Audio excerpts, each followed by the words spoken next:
Yabaz, bonjour à tous, bienvenue sur la chaîne. Vous connaissez ce sentiment lorsque vous êtes en feu, que vous cochez des tâches à gauche et à droite et que vous écrasez votre journée. C'est ce que nous allons faire aujourd'hui. Nous allons nous plonger dans les détails de la productivité quotidienne, ces trucs et astuces pratiques qui peuvent transformer votre façon de travailler et de vivre. Que vous soyez un étudiant qui jongle avec les échéances, un professionnel qui gravit les échelons de sa carrière ou quelqu'un qui cherche simplement à tirer le meilleur parti de ses 24 heures, cette vidéo est votre guide de référence. Nous allons vous présenter des stratégies concrètes que vous pouvez mettre en œuvre immédiatement pour augmenter votre efficacité et atteindre les objectifs que vous vous êtes fixés. N'oubliez pas que la productivité ne consiste pas à travailler plus dur, mais à travailler plus intelligemment. Il s'agit de comprendre le fonctionnement de votre cerveau, d'optimiser votre environnement et de prendre des habitudes qui vous mèneront au succès. Alors, commençons et libérons votre véritable potentiel de productivité. Très bien, commençons par la pierre angulaire de toute journée productive, la planification et l'établissement de priorités. Imaginez que vous vous réveillez avec une feuille de route claire de ce que vous devez accomplir, plus de sentiment d'être débordé ou sans direction. C'est la force d'une liste de tâches bien structurée. Mais toutes les listes de tâches ne se valent pas. Nous allons passer à la vitesse supérieure en utilisant la matrice d'Eisenhower, un outil qui vous aide à classer les tâches en fonction de leur urgence et de leur importance. Croyez-moi, ce simple cadre change la donne. Voici comment cela fonctionne. Vous aurez 4 cadrans.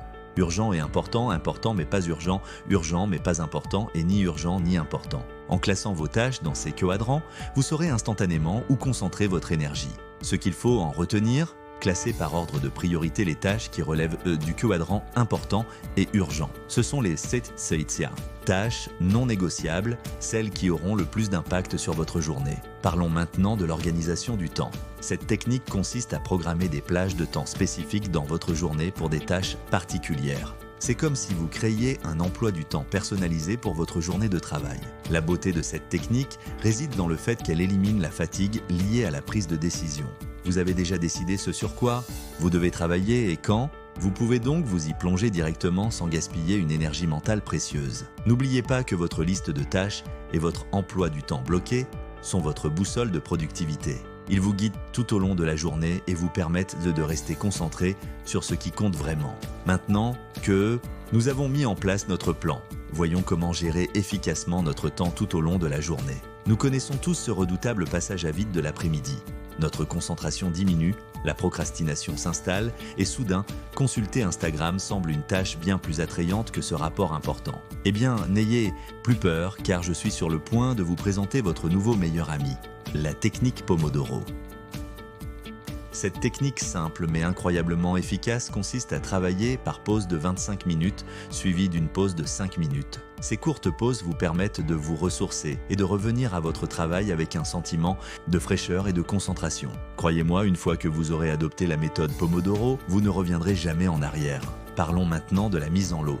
Il s'agit de regrouper des tâches similaires afin d'éviter le redoutable changement de contexte. Par exemple, au lieu de consulter vos courriels de façon sporadique tout au long de la journée, consacrez des plages horaires spécifiques pour les consulter tous en même temps. Le même principe s'applique à d'autres tâches, comme passer des appels téléphoniques, répondre à des messages ou effectuer des tâches administratives. En regroupant ces activités, vous rationalisez votre flux de travail et minimisez les distractions. À propos de distractions, parlons de la création d'une zone de non-distraction.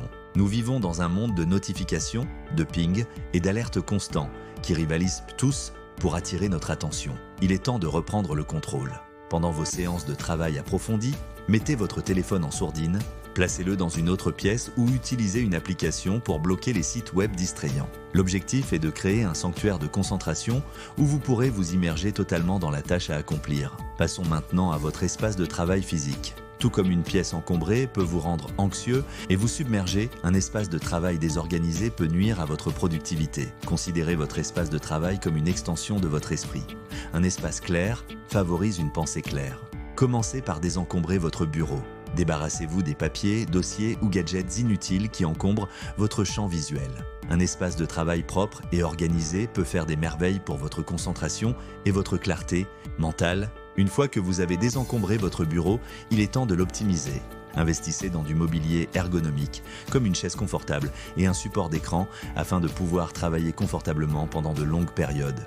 N'oubliez pas que votre santé physique a un impact direct sur votre productivité. Parlons maintenant du domaine numérique. Tout comme votre espace de travail physique, votre espace de travail numérique doit être organisé et optimisé pour être efficace. Si vous êtes comme moi, vous vivez et respirez les applications de productivité. Il existe une pléthore d'outils fantastiques, qu'il s'agisse d'outils de gestion de projet tels que Notion, Todoist et Trello, ou d'assistants de calendrier tels que Google Calendar. Expérimentez différentes applications et trouvez ce qui vous convient le mieux. Enfin, n'oublions pas le pouvoir de l'ambiance.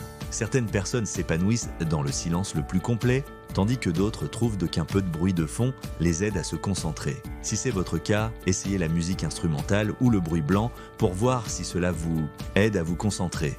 Maintenant, dépassons le stade de la tactique et entrons dans le domaine des habitudes. Ces petites actions cohérentes qui, au fil du temps, se traduisent par des résultats remarquables. Les personnes très performantes comprennent que la véritable productivité n'est pas une question de poussée d'énergie ponctuelle. Il s'agit de cultiver un mode de vie qui favorise des performances de pointe. Commençons par la base de toute journée productive, une solide routine matinale. Il ne s'agit pas nécessairement de quelque chose d'élaboré. Il peut s'agir simplement de se réveiller à la même heure chaque jour, de prendre un petit déjeuner sain et d'intégrer une forme de pleine conscience, qu'il s'agisse de méditation, de rédaction d'un journal ou simplement de prendre quelques instants pour réfléchir en toute tranquillité. Ensuite, parlons du sommeil. Vous l'avez probablement déjà entendu 1 million de fois, mais je vais le répéter parce que c'est très important. Donnez la priorité au sommeil, visez 7 à 8 heures de sommeil de qualité chaque nuit. C'est pendant le sommeil que notre corps et notre esprit se reposent et se rechargent, nous préparant ainsi à la journée qui s'annonce. N'oublions pas non plus le carburant que nous utilisons dans notre corps. Tout comme une voiture ne peut rouler avec un réservoir vide, notre cerveau et notre corps ont besoin d'aliments nutritifs pour fonctionner de manière optimale. Optez pour une alimentation équilibrée, riche en fruits, en légumes, en protéines maigres et en graisses saines. À propos de carburant, parlons aussi d'hydratation. La déshydratation peut entraîner de la fatigue, un brouillard cérébral et une baisse de la productivité. Prenez l'habitude de boire beaucoup d'eau tout au long de la journée. Gardez une bouteille d'eau réutilisable à portée de main et buvez-en régulièrement. Ne nous voilons pas la face. Même avec les meilleures intentions du monde, la procrastination peut s'insinuer et saboter notre productivité. Mais n'ayez crainte, car nous allons vous fournir les outils et les stratégies nécessaires pour vaincre la procrastination une fois pour toutes. L'une de mes armes préférées dans la lutte contre la procrastination est la règle des 2 minutes. Cette règle simple stipule que si une tâche prend moins de 2 minutes, il faut la faire immédiatement. Il peut s'agir de répondre à un courriel rapide, de ranger un plat ou d'ajouter un élément à votre liste de choses à faire. Ces tâches, apparemment mineures, peuvent rapidement faire boule de neige et se transformer en une montagne de choses non faites, ce qui ajoute du stress et de la culpabilité inutile. En les abordant de front, vous gardez un sentiment de contrôle et d'élan.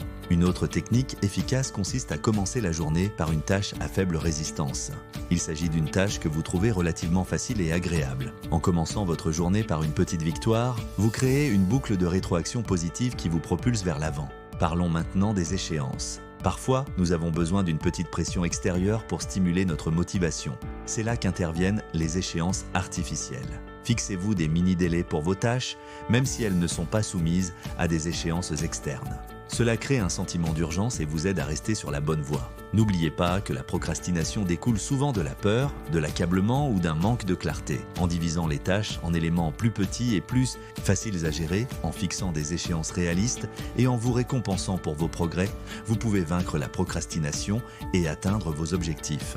Alors que nous approchons de la fin de notre parcours de productivité, il est temps de souligner l'importance de la réflexion. Passez en revue vos expériences, analysez-les et tirez-en des leçons. Chaque jour est une expérience de productivité. Tirez des leçons de vos succès et de vos échecs. Identifiez les schémas et procédez à des ajustements. Ajustez votre plan pour le lendemain en fonction de vos réflexions. Célébrez vos victoires, aussi petites soient-elles. Réfléchissez, célébrez et apprenez pour atteindre de nouveaux niveaux de productivité. Et voilà, vous disposez d'une boîte à outils contenant des conseils et des stratégies pratiques pour stimuler votre productivité quotidienne. N'oubliez pas qu'il ne s'agit pas de mettre en œuvre tous les conseils du jour au lendemain. Commencez par intégrer une ou deux nouvelles habitudes à la fois et développer-les progressivement. L'essentiel est de trouver ce qui fonctionne le mieux pour vous et de créer un système durable qui s'adapte à votre style de travail et à vos objectifs. La productivité est un voyage, pas une destination, et il s'agit d'expérimenter, d'affiner et d'optimiser en permanence votre approche. Si ces conseils vous ont été utiles, n'hésitez pas à lever le pouce de cette vidéo et à vous abonner à la chaîne pour découvrir d'autres astuces de productivité, des conseils de vie et du contenu sur le développement personnel. Jusqu'à la prochaine fois, restez productif, restez concentré et continuez à vous efforcer de donner le meilleur de vous-même.